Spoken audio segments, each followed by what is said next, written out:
going to attack. Diplomatic facilities are under direct attack. Ambitions of Iran. ইরানে Israel ও যুক্তরাষ্ট্রের যৌথ হামলার 6 দিন পরও প্রেসিডেন্ট ডোনাল্ড ট্রাম্প কেন যুদ্ধ শুরু করেছিলেন এবং এই যুদ্ধ থেকে কি অর্জন করতে চান সে বিষয়টি এখনো অস্পষ্ট রয়ে গেছে।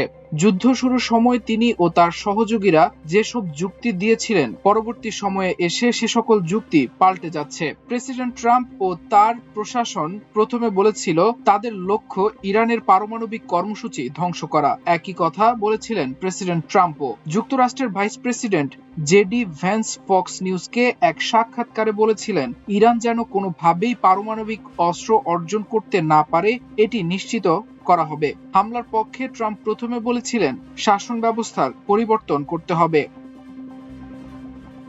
যুদ্ধ শুরু হওয়ার পর গত সোমবার হোয়াইট হাউসে তার প্রথম ভাষণে ট্রাম্প কিছু পরিকল্পনা তুলে ধরেন। তিনি বলেন যুক্তরাষ্ট্র ইরানের ব্যালিস্টিক ক্ষেপণাস্ত্র সক্ষমতা, নৌবাহিনী, পারমাণবিক অস্ত্র তৈরির ক্ষমতা এবং এই অঞ্চলে প্রক্সি গোষ্ঠীগুলোকে নির্মূল করতে চাইছে। তিনি যুক্তি দিয়েছিলেন যুদ্ধের বৃহত্তর উদ্দেশ্য হলো যুক্তরাষ্ট্র ও তার মিত্রদের ইরানের আক্রমণ থেকে রক্ষা করা। কিন্তু যুদ্ধ শেষ হওয়ার পর ইরানের ভবিষ্যৎ কেমন হতে পারে অথবা কেন তিনি বিশ্বাস করেন যে এই অভিযান সম্পূর্ণ হলে দেশটি আর যুক্তরাষ্ট্রের জন্য হুমকি হয়ে দাঁড়াবে না সে সম্পর্কে ট্রাম্প কিছুই উল্লেখ করেননি।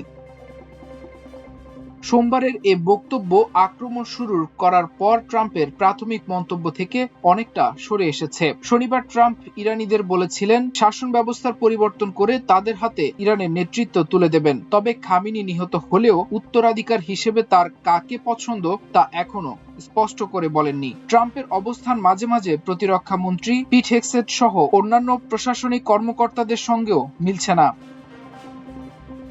হোয়াইট হাউসে ট্রাম্পের মন্তব্যের কয়েক ঘন্টা আগে সোমবার প্রতিরক্ষা মন্ত্রী পিট হেগসেট বলেছেন ইরানের শাসন ব্যবস্থা উৎখাত যুক্তরাষ্ট্রের লক্ষ্য ছিল না। সংবাদ সম্মেলনে তিনি দাবি করেন যুক্তরাষ্ট্রের এই হামলার লক্ষ্য শাসন ব্যবস্থা পরিবর্তন করা নয়। তবে তিনি স্বীকার করেন হামলার ফলে দেশটির নেতৃত্বে পরিবর্তন এসেছে। এটি কোনো তথাকথিত শাসন ব্যবস্থা পরিবর্তনের যুদ্ধ নয়, কিন্তু শাসন ব্যবস্থা নিশ্চিতভাবেই বদলে গেছে এবং এর ফলে বিশ্ব এখন আরো নিরাপদ হয়েছে।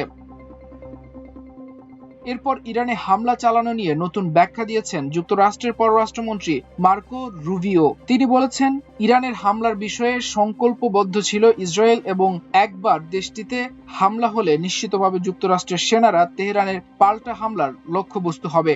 সেই চিন্তা থেকে ট্রাম্প প্রশাসন আগেই দেশটিতে হামলা করেছে।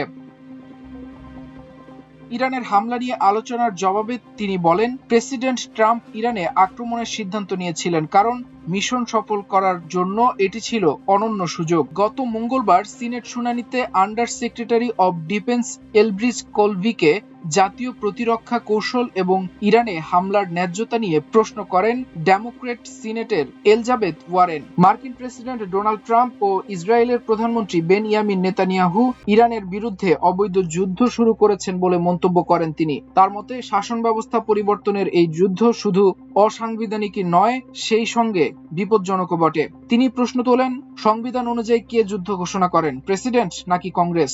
জবাবে কলবি জানান সংবিধান অনুযায়ী যুদ্ধ ঘোষণা করবে কংগ্রেস। আর ইরানের যুদ্ধে যাওয়ার বিষয়ে ইসরায়েলি প্রধানমন্ত্রী নেতানিয়াহুর প্রভাব সম্পর্কে জানতে চান ডেমোক্রেটিক সিনেটের আঙ্কাস কিং। জবাবে কলবি বলেন ইরান দ্রুত গতিতে ক্ষেপণাস্ত্র তৈরি করছিল, হুমকি স্পষ্ট ছিল বলেই হামলা করা হয়েছে। নেতানিয়াহুর প্রভাবের বিষয়ে তিনি বলেন আমি মনে করি পররাষ্ট্রমন্ত্রী সত্য কথা বলেছেন। মাল্টিমিডিয়া ডেস্ক, আমার দেশ।